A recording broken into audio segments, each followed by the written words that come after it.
bon ak dañ ci dugalaale le droit à l'accès à l'information. nga xam ne bon citoyens yi war nañu mën. di xam laajte yenn décisions de justice yi yenn documents yi ci daal li ñuy yore li ñu réew mi Boubs xam nga man damay bàyyi di wax ak yow. non mais Ibou li actualité la foog ma laaj la ko. waaw mais man ñaata yoon laa la ne information. mais di nga wax dara mu dem. loolu ñëwaat ci actualité. waaw bu ñëwaatee ci actualité da nga laajaat. yow da nga foog ne man politicien laa li ma wax daaw du ma ko wax de. damay xool nu ma la vaaree di. d'accord non xam nga pour man information dafa am ñu ko yellool parce que dañ ko jàng xam nañu d'abord lan lañ ciy. diffuser l'information. dafa am ñoo xam ne loolu la ñu jàng collecter l'information et la diffuser. dafa am métier dafa am mëninam ah. Moi, je considère que soudé pour le public, pour informer nit ñi ceux qui sont formés pour ça maanaam journalistes yi war nañ ci doy. Il faut pas que quelqu'un d'autre fasse leur métier alors que jàngaluñ la ko léegi li ñuy wax ñoom mooy soo nekk ci bërëb gis ne am na lu fa xew te ki Boubs administration c'est l'écrit. c'est l'écrit. waaw soo gisee lu jaaduwul. da ngay bind sa hiérarchie ne leen lii d'accord ma ci wala lii kii léegi nag xam nga te on revient au droit à l'accès à l'information Boubs xam nga lan moo gën a simple les papiers administratifs li nga xam ne ça relève de la gestion de l'État dafa war am ministère ak kii bu nekk site boo xam ne loo fa bëgg a xam dem fekki ko fa. digitalisation. C'est aussi simple que ça amul tu sais ñun on se crée des problèmes pour rien bëgg nañu transparence fii ñu toll nii tembe ministère bu nekk am nga site toute la documentation parce que l'administration c'est de l'écrit soo bëggee nit ñi xam li xew soxloolu ñuy dem di laajte ay autorisation yooyu mais ça sur un site ceux que ça intéresse iront vers ça yi ñu fiy def yëpp ay complications la parce que day am comité boo xam ne président mooy nommé benn kii assemblée nationale xaw ma nan kii ils sont 12 mu am mais pour mettez les informations sur les sites ceux que ça intéresse iront les voir léegi nag tu es dans une administration gis nga ne am na loo xam ne jaaduwul tu écris et tu envoies à qui de droit te loolu dafa war a nekk sur les sites. avec ampliation à votre supérieur hiérarchique avec ampliation ici. et ampliation publié sur le site du ministère point barre. li jaaduwul yëpp ñu gis ko. en tout cas au moins après il y aura un échange. soo bindee nit ki ne ko lii jaaduwul dina la tontu. expliquer la. yëpp nekk ci site bi mu jeex. pourquoi tout ça parce que ñi créer ay commission ak yooyu c'est de l'argent. alors que dañu ne dañu war a économiser fi ñu toll on doit serrer la ceinture. wala dañu war a créer yeneen emploi pour ñeneen ñoo xam ne ñoo leen di nommer. Boubs ça complique la vie aux gens parce que su dee yow da nga war a am benn information tu es obligé d'écrire dem kii dugg génn ñuy wàcc ñu naan boo dafa am commission buy réunir ak yooyu li gën a yomb mooy nga def ko ci site bi sénégalais yi ku yeewu mën a xam li xew ci dëkkam. y a les pays scandinaves là loo bëgg a xam tu vas sur le site du gouvernement et budget yeeg dépenses yeeg yëpp a fay nekk ministre bu tukki sax am ay frais dañ koy publier ñu xam ne kii lii la dépensé ci mission bi nii. voilà du yooyu rek dañ bëgg transparence mais c'est facile publier ça sur le site gouvernemental point barre. mais yow xam nga. Boubs ça c'est se faire des nœuds dans le cerveau. se faire des nœuds dans le cerveau li ñuy def nii yëpp jaru ko. pour juridisme bii kii na pour mais da ngay woote transparence publie les choses say budget say dépenses ki yëpp tu les publies au jour le jour. mais bu ñu génnee li li présidence di dépenser par jour bu ñu ko génnee. ce que ça nit yi dañuy taf seen gémmiñ. non mais waaw non nit yi dañuy taf seen gémmiñ. non man Boubs. bu ñu génnee suuf si ni ñu koy joxe. Boubs def ko ci site xaaral rek Ibou bu ñu génnee suuf si ni ñu koy séddalee. ñu ne xaaral inspecteur des impôts yëpp may nañ leen suuf. tu peux pas xaaral Ibou inspecteur des impôts yëpp may nañ leen 510 parcelles. nit ñi toog mais nit ñi bu boobaa dañuy taf seen gémmiñ. Boubs waaw tu ne peux pas vouloir une chose et son contraire. transparence la. amul non c'est-à-dire lii war nañ ko wax lii waruñ ko wax bon y a le secret défense y a yoo xam ne. secret défense ñu denc ko. waaw. loolu moom vraiment jënd arme ñu denc ko. secret défense daal secret défense ñoom ñoo xam. tu sais y a des informations. qui ne sont pas à la portée classé secret défense. voilà. loolu moom vraiment. man loolu laa gëm. Boubs tout le reste su dee da ngay woote transparence publie ça xam nga man gëmuma affaire misérabilisme. je te dis man maa ngi gis paraît que le premier ministre là bi mu wàccee Turquie avion présidentiel bi foog naa la demee.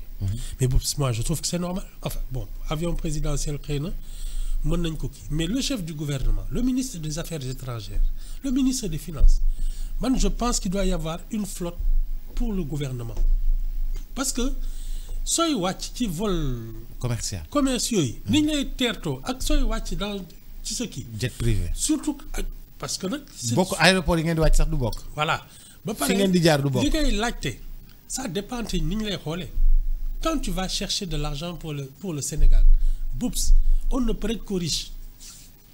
Quand Karim Wade allait chercher de l'argent pour l'OCI, oui, c'était jet privé. Mais non, un gouvernement sénégalais, ministre des Affaires étrangères, ministre des Finances, moi je pense que nous devons commencer à dire mais nag day fekk tam li ñuy wuti nekk njëgu avion bi wala raw ko parce que tam doo dem dellu si naan mel nañu benn ambulance.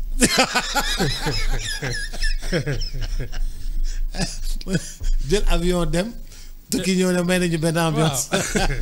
fekk avion bi def nañ si njëgu 10 ambulance. waaw man nag boobu moom d'accord.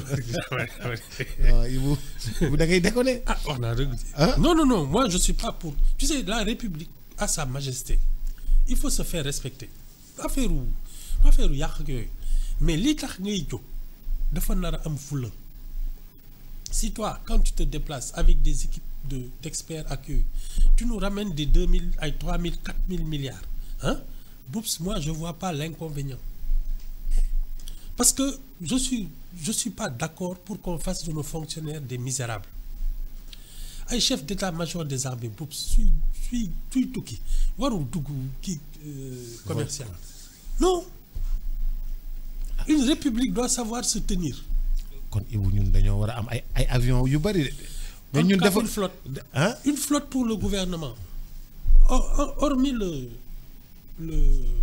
le président de la République. Moi je suis convaincu parce que ay affaires étrangères ay finances ak yooyu Boubs c'est pas des rigolos ils doivent pas se déplacer pour rien. saa yu ñu déplacé woo daa war a jural réew mi lu bëree bëri. ah oui sinon nga toog ci dëkk bi mais quand tu te déplaces fi ngay wàcc dinañ ne kii du caaxaankat. ah oui tu sais man république. waykat yi sax dañoo am seen jet privé. oui non man je suis pas pour les histoires de non nañu wàññi fii nañu non une république Boubs dafa am standing. dafa am ay charge dafa am standing si tu veux être à la table des grands da ngay tolloog ñoom léegi nag pour man y a plein de choses dont l'État se mêle alors que yoonam nekku ci. c'est-à-dire. il faut se recentrer sur ses missions régaliennes le ministère des Finances les forces armées affaires étrangères le service public man yooyu laa gëm ne war nañ ci kii tout le reste Boubs ça doit relever du privé ou des communes wala yooyu. mais Ibou bu ñu dellu see sur le sujet. yow daal d'accord loo ci. waaw soo dalee. waaw non parce que en plus xam nga ñun on fait souvent des choses dans l'émotion. da ngay gis ku jaawaatle meeru boppam. ak intérêt réew mi. c'est-à-dire man dama jéppi Boubs. lu Boubs def ma dénoncé ko. te fekk yoonu réew mi nekku ci ça tu le vois soit waaw. dem photo kër jàmbur naan kii lu tax mooy am kër te man aw ma yaa ngi wax waxi inspecteur des impôts yi ñuy jox ay parcelles. waaw da ngay gis koo xam ne lu tax ñu leen di jox non non non ça c'est pas une bonne idée. day ñëw directement ne d'accorduma ci terrain yi ñuy jox ñi bind génne ko ne lanceur d'alerte la. ah c'est ça. Hein? C'est ça. Il est lanceur d'alerte. yooyu la de. Mais alors c'est quoi le instant boobu lan la journaliste yi mën a def ñoom léegi bu fekkee ne dañu ne dëkk bi yëpp nañu nekk lanceur d'alerte wala bu fekkee ne yaa ngi ci ministère nekk lanceur d'alerte yow yaa ngi liggéey foofu nekk fa boo fa gisee lu jaaduwul léegi instant boobu journaliste yi xanaa dañuy jëlaat ci source lanceur d'alerte yi. man en principe parce que bu ñuy wax droit à l'information. Le droit à l'information. À l'accès à l'information. Pour man étant donné que ñoom dafa am yoo xam ne ñoo koy dencal seen bopp. Journaliste foofu lay commencer. Parce que moom war na mën xàmmee ce qui est d'intérêt public. lan li nga xam ne amal na nit ñi njariñ. parce que ci wàllu réew mi la. suy dem xam na lu muy laajte. ah ñi nga xam ne ñoo yor kii bi information bi. soo leen fekkee tu as un questionnaire tu leur poses des questions ak yooyu laaj leen ay preuves ak yooyu soo demee recouper ko seet ndax lii ñu jiiñ kii dëggalam déet est-ce que waa ji liñ koy jiiñ moo ko defu ko donc xam nga ñun on est obligé de recouper de vérifier ak yooyu te ni ñu koy génnee après dañuy fexe ba du yëngal réew mi. ni ko journaliste di génnee. normalement. c'est pas pour dafay mettre le recouper feu au pays. kon ñeneen ñi recouper wu du ñu mën a recouper du ñu mën a xam. Boups. mën nga am information boo xam ne dana indi coow. mais ak ni nga koy génnee. am na noo xam ne noo koy génnee nit ñi dinañ ci wax xam li xew mais fa lay yem am na noo xam ne soo koy génnee tu peux mettre les gens dans la rue. xam nga fii moom ngelaw da leen di yóbbaale. C'est là toute la différence entre un professionnel et un amateur. Où se situe le danger ci lanceur de permettre à n'importe qui de régler des comptes. Règlement de compte la indi man dañuy bokk liggéey ma bëgg sa place. nga fa xas salu rek ma ne sàcc la balancer kii balaa ñuy naan dëgg la ak du dëgg fekk sa der yàqu na. C'est ça. Règlement de compte. Boups, informer, c'est un métier. Comme soigner. Soigner, c'est un métier. Enseigner. Comme l'eau ci mënti dégg. Boups, il faut faire les choses de manière professionnelle.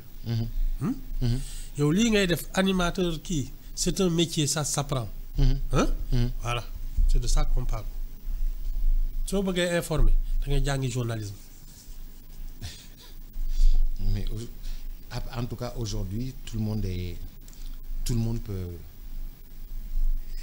Tout le monde règle des comptes. Tout le monde règle des comptes. Oui. Surtout xam nga on a changé la hiérarchie yéen waa 54% xam nga yéen nekkoon ci suuf léegi yéen nekk ci kaw moo tax it gaa yaa ngi dem ci kaso bi rek ñu leen di kii dañuy jël kenn def ci kaso bi toog tuuti naa kii nekk deful dara boo mën na génn waaw. dañ lay jàpp ba pare di seet loo def. Voilà c'est ça. dañ lay jàpp ba pare di seet loo def. C'est ça suñu gisul dara ñu naa way bon d'accord xaar nañ ko defal bracelet kii machin kii xamuñu lu ñu lay wax. dañ ko takkal un bijou en or. bijou un bijou en or. oui c'est ça de. wala bien un bijou en argent. bijou la de wala en bronze non non. wala en bronze. non c'est pas une bonne idée moi. Boups, la transparence, c'est très simple. L'administration, c'est l'écrit. Une fois que les actes administratifs sont posés, les échanges de courrier sur un sujet, publiez-les sur un site. Comment intéresser dem seeti ko. Point barre.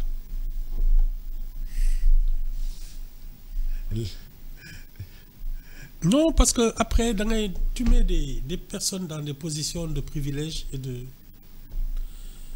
xam nga. ñu ci lanceur d'alerte ci wolof mooy cokoto. cokoto saa waay yow cokoto nga de. waaw loolu la waaw. saa waay yow cokoto nga ko. c'est ça non ouais. c'est pas une bonne idée c'est malsain. non c'est malsain loolu moom. mais léegi moom lanceur d'alerte bi moom après moom lu mu ciy am.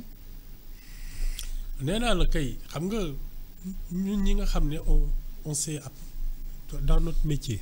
Boups un indicateur. Une source. n'est jamais désintéressée. Elle est toujours concernée par li muy wax. Un lanceur d'alerte n'est jamais désintéressé. Une source sax. Une source n'est jamais désintéressée. Non elle est toujours au courant de ça. Soit impliquée soit am na daal. lu mu ciy wut. Bon c'est pas forcément malhonnête. Mais c'est jamais quelqu'un qui est étranger à l'affaire. ñi ci bare nag dañuy nekk ci dëgg mu am benn xëccoo. ñu néewal leen doole. ñu ne kon bàyyi ma balancer ko ndax ñëpp xam li xew en général. li ci ëpp noonu lay dem.